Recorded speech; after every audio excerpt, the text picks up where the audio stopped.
Hey, what's up, y'all? Y'all know my slogan. I don't know it all, but I know what I've been through. Now, before we get into this video, make sure you check us out on Patreon at www.patreon.com/Hookah Anonymous _. You guys been telling us to create one for the longest, so we recently created a community where we will upload videos that we can't share on YouTube due to their guidelines. We'll also be dropping the latest to there first, behind the scenes information that you wouldn't find anywhere else on our socials. So make sure you become a member, and after you do that, head over to our official Instagram page at Hookah Anonymous _ and follow us there. Now without further ado, let's get into what you guys came here to see. Now, at this point, I'm just gonna assume that this is what Fivio Foreign does whenever he wants to go viral or become relevant, because this is something we've seen him do in the past. The last time he spoke on 21 Savage and said he wasn't tough or a street dude and started the whole rat land and stuff, he claimed afterwards that he was just trolling, basically baiting him to respond, because he then put out a song in which, if you ask me, the song's success wasn't worth the damage that it caused. Many of these guys do that though, where we see them start a whole bunch of drama and controversy, then we realize that it's all because they end up putting out a project, but what they don't realize is that you just started a whole bunch of BS just to promote a project which majority of the time don't even end up doing that good. So you just stirred up a whole bunch of unnecessary beef with people all over nothing at all. Now I say all that because as of a few hours ago, Fivio Foreign will call himself calling out Chicago rapper JHE Rooga, calling out Little Boosie, and then proceeding to say that 50 Cent was ussy. Now I don't know where the 50 slander come from, but it seemed like these days if you do want to go viral, the easiest way is by bringing up 50's name, because more than likely he's going to respond.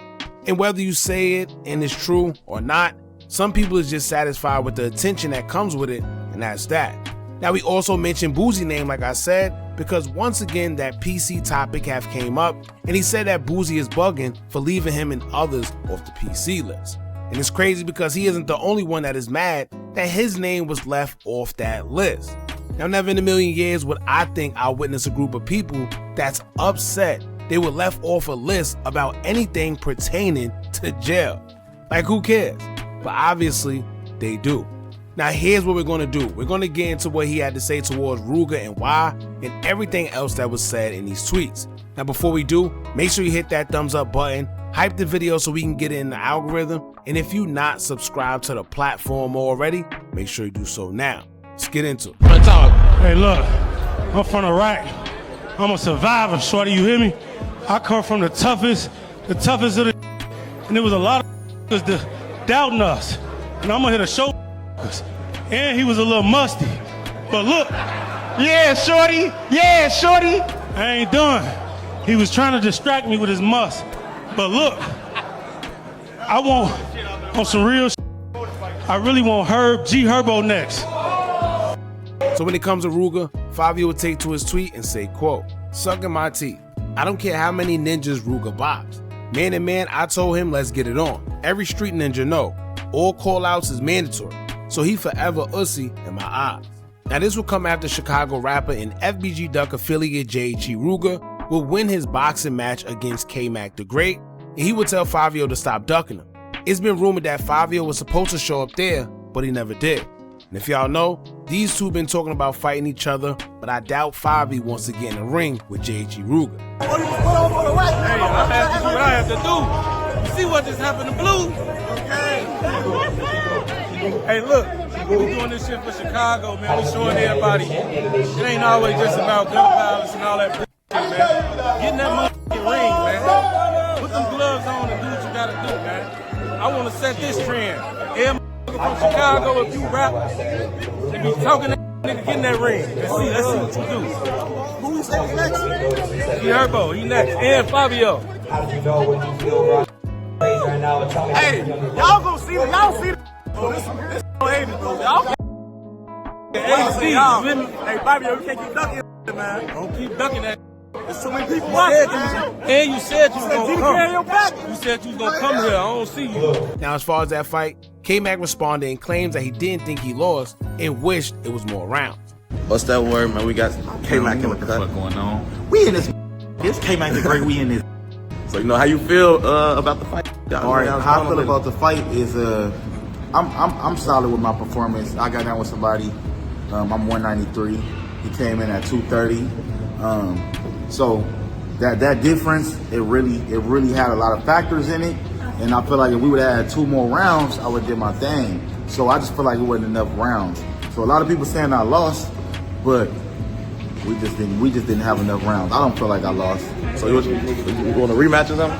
A rematch? Yeah, I was ready for a rematch the same. I was ready right then and there. Hey, now he got a little power. Rooga definitely got power. If he had footwork, it would be done. Yeah. And he switched up in his 20. Look at that face. Kmac is a mean guy, man. It's Kmac the Great. Anything's possible.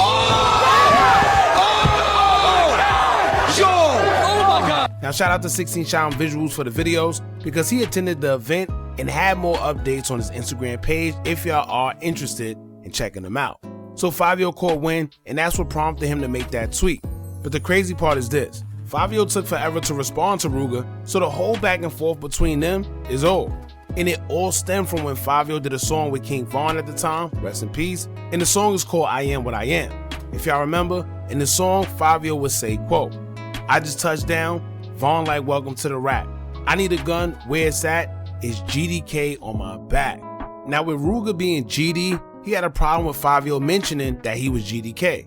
So both artists were featured on Kanye's Donda album, and when Kanye had the concert involving all the artists that was on the album, according to Rooga, he seen Fivio and approached him about the verse. Rooga claims when he asked Fivio about it, he basically said that he wasn't referring to Chicago or anybody else except for the GDs in New York. Now if y'all remember, we did a video when this first happened, and I stated before that I don't understand when these guys get approached and they always say that they're only referring to their ops in their city.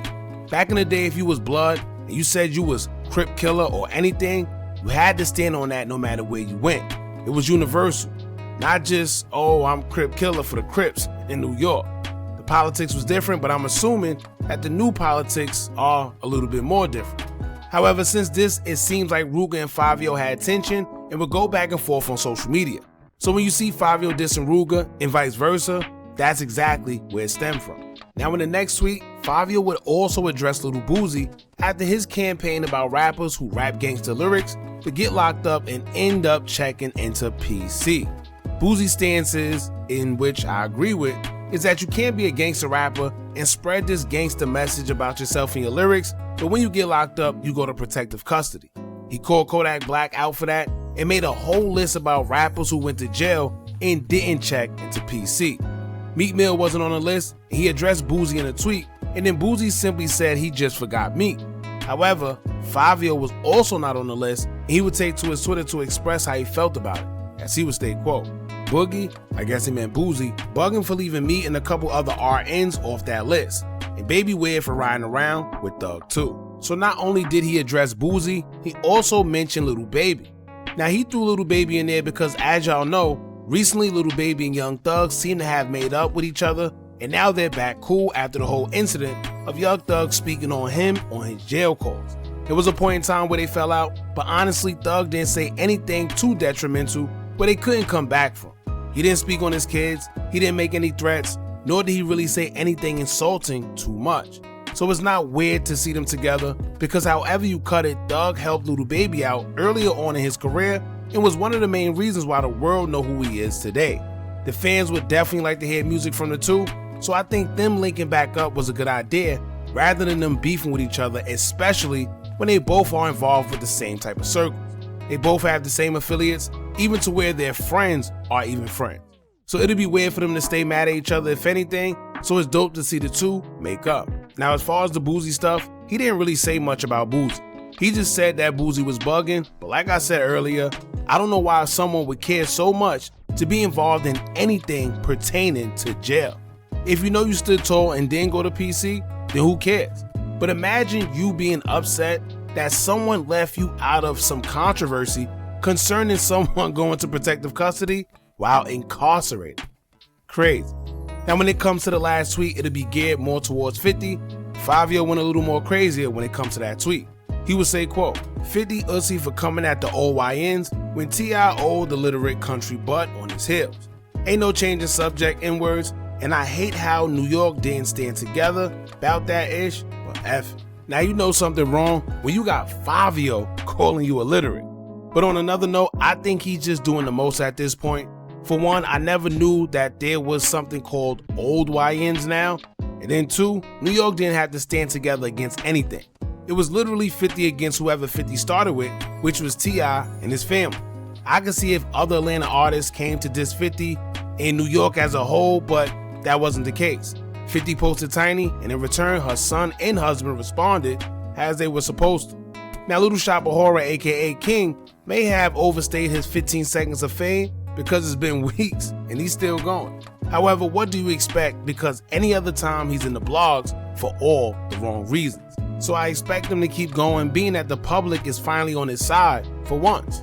However, we're living in a time where 50 is public enemy number one, so anybody trying to go against him will more than likely get the public side because they're just tired of 50 at this point.